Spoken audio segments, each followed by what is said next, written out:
preparation for this video from outside the Garda barracks here in Donohoe has been one of the most difficult to prepare for, because of all the 600 videos, lives and podcasts we have created. The preparation and the work we have looked into has been very, very difficult to stomach. Why? Because the depths of depravity the people inside this building went to, the likes of Pat Murray, Mark Phillips, Jim McGovern, Garrett Kenna and Paul Gill and the rest of the investigation team. What they have done to Aaron and to our family makes us physically sick. And indeed, as many of our followers and the trolls on the campaign say we don't possibly sometimes show respect for Adrian, of course we're showing respect for Adrian, unlike his friends and colleagues in this building here. Here is where the false narrative was manufactured. Here is where the evidence was tampered with. And here is where the lies were prepared. We are now just going to catalogue a small sample, and you must understand this, a very small sample of some of the illegal activities that was undertaken in this building. And we have to understand the lies and the misinformation created in this building was then weaponised against Aaron and ourselves in the mainstream media. And of course, those lies and fabrications were peddled in the court by the DPP, the Irish State, and of course that was led by Brendan Graham, Senior Counsel, and his lapdog, Lorcan Stain, Junior Counsel. So this is the origin of the framing of our son, Aaron. So let's begin. We're going to focus predominantly on the manipulation of witnesses and how they were coerced and forced into giving false statements against Aaron. How immigration status was ignored, criminal records was ignored, and how all this and so much information was withheld from Aaron's defence team. And of course, as the girls will tell you, and as we will show, everything is backed up with paperwork, documentation, and indeed the actual video evidence of the interviews themselves. So we're going to start with Caroline. She's going to break down Mark Phillips and Jim McGovern and Paul Gill's involvement and taking of the statement with Daniel Cahill, the man that was known as the Star Witness. That is the label he was given by the Irish authorities and the Irish mainstream media, and how this criminal, drug dealer, terrorist, paedophile apologist was allowed and lauded to be that star witness, and how he was shamelessly presented to the Irish state and to the Irish public as the main witness to frame our son, Aaron. Who is Daniel Cahill? Daniel Cahill was paraded as the star witness against Aaron. He was instrumental in the false case that framed our son. From the beginning, we were told circumstantial evidence was very, very weak. The prosecution themselves admitted it. The prosecution themselves really did admit it. The case relied almost entirely on words of people like Daniel Cahill, people claiming that Aaron had supposedly confessed to them. And here is the proof. Daniel Cahill was heralded as the main witness in the case against Aaron. His statements became the centrepiece of the prosecution, built on lies, omissions and manipulation. Without Daniel Cahill's statement, there would be absolutely no case. And this is why his role in this terrible miscarriage of justice cannot be ignored. Another witness to give evidence from New York was Daniel Cahill. So Daniel Cahill probably is the key prosecution witness. Over 3 days he was in the witness box, or certainly given evidence via video link. 1 day was his evidence in chief, and 2 days under robust cross-examination from the defence. Daniel Cahill was a bartender in New York, originally from Dublin, moved there in 2013, and he was working at a bar called the Coachman's. This is what the media and the Irish authorities told us about Daniel Cahill. Now, let's just have a look at the truth behind this man. He is a criminal, an illegal immigrant, a drug dealer, a drug user, and a paedophile apologist. We will run through just some of the information that Garda Síochána deliberately withheld from Aaron's defence team, from the court, from the jury, and from the Irish public. The first and most important point is Cahill's very suitability as a witness. That collapses the moment you see the background of Daniel Cahill. Between 2012 and 2013, Daniel Cahill was stabbed multiple times and effectively banished from Dublin because of his involvement in very serious criminal elements in the city. Now, there are photographs of Cahill with the Ryan brothers and members of the real IRA. These associations were hidden. Not one word of this was disclosed to Aaron's defence. Here is Daniel Cahill admitting to his stabbing, and also the apologetic media coverage by Patrick O'Connell. There's a chef, but just the neighbourhood I was in, man, I got into trouble. And I'm hanging out with all the wrong people. I'm fucking around like crazy. I never missed a day at work. I'm like hanging out with people who are like involved in crime. I'm not myself committing crime, but I'm definitely like around it, like a ridiculous amount to a very high stakes, to the point where none of these people are alive anymore. And the ones who are, they're in jail. So I'm living this life. I'm going to a hair salon every day. And at night I'm hanging around with these dudes who are like definitely, you know, putting a spewed view on criminality in my eyes. You know, or they didn't call it criminality because they didn't view themselves as criminals. But a very spewed view. So I'm like very taken back by it. And I'm also being essentially groomed to an extent. At a certain point, shit hits the fan with these guys. They get into like a feud with a lot of other people. Man, I get stabbed. I get stabbed in the arm, get stabbed in the leg, get stabbed in the hand, get stabbed in the side. I'm sitting outside my cousin's house in a car, and I pull up to my cousin's house. Some dude pulled up, jumped out of a car around the corner, ran up with a mask on, opened the car, stabbed me a heap of times. Right? Next thing you know, I'm like, okay, what am I doing with my life? I have to reassess everything. I'm like, okay, like I still always wanted to be a chef. I still always wanted to be involved with what I was in.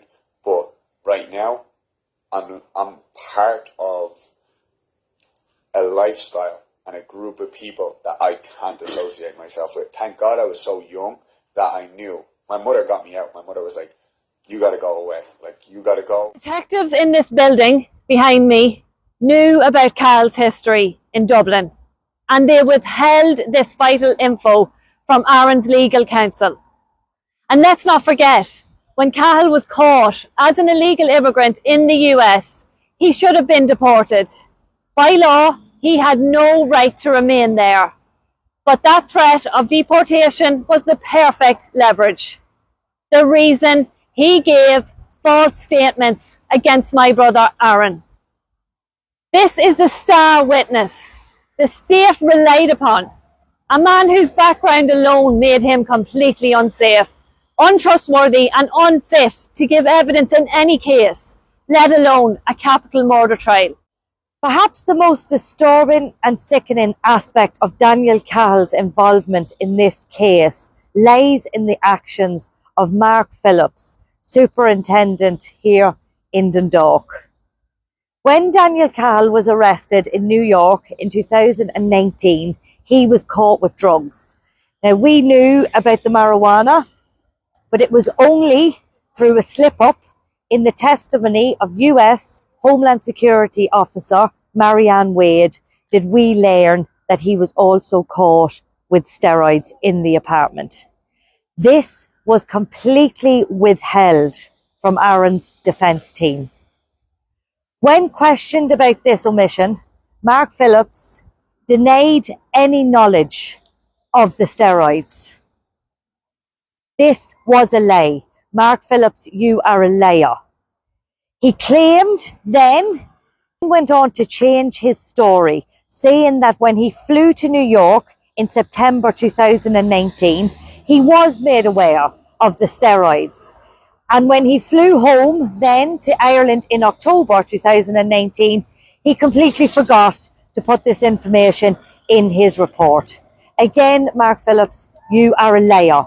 You are a perjurer, and your omission of this information is again proof that there is nothing but corruption and coercion and collusion at the heart of this whole investigation and case.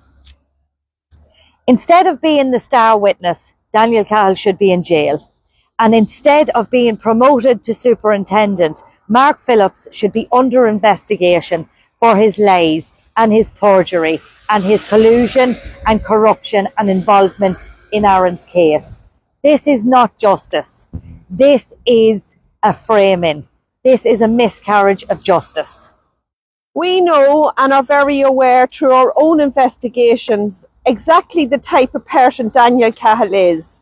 And while the next clip we're about to show you is not directly tied to the lordship robbery, the murder, or his false statements, it is vitally important to expose the kind of man the Gardaí are willing to do deals with.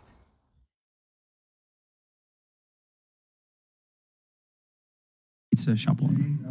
James Alefantis, yes, one of the most powerful people in DC, who just owns a pizzeria. Imagine if I was the most powerful people in White Plains. I'd own a pizzeria. If you were the most powerful person in White Plains? Yeah. You'd own a pizzeria? Yeah. I wouldn't know. I would own coffee shop. No, I don't like all the car parks or something. All the parking lots. Yeah. Something mad if you're not parking in this thing until I say so. No, man, you want to own a pizzeria. That way you can put kids in the basement and sell them. Because here's the thing about kids, right? You can only sell a bag of cocaine one time.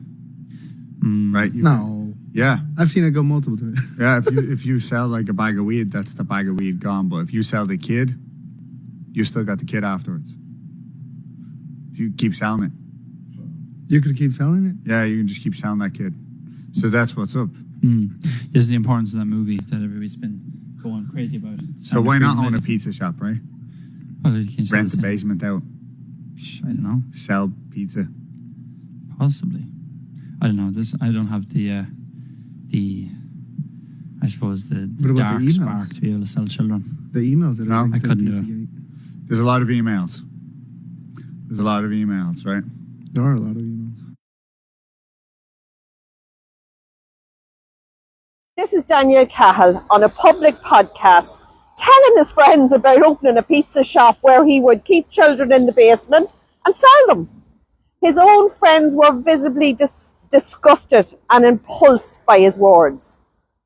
Now, let's be clear. We all know people laugh, joke when socialising, but there are lines that no decent human being would ever cross.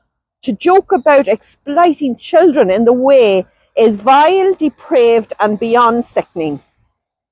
And yet, this is the man that Mark Phillips, Paul Gill, Pat Murray, and Jim McGovern presented as a respectable citizen in court. This is a man the prosecution described as coming forward for the sake of Adrian's wife and children.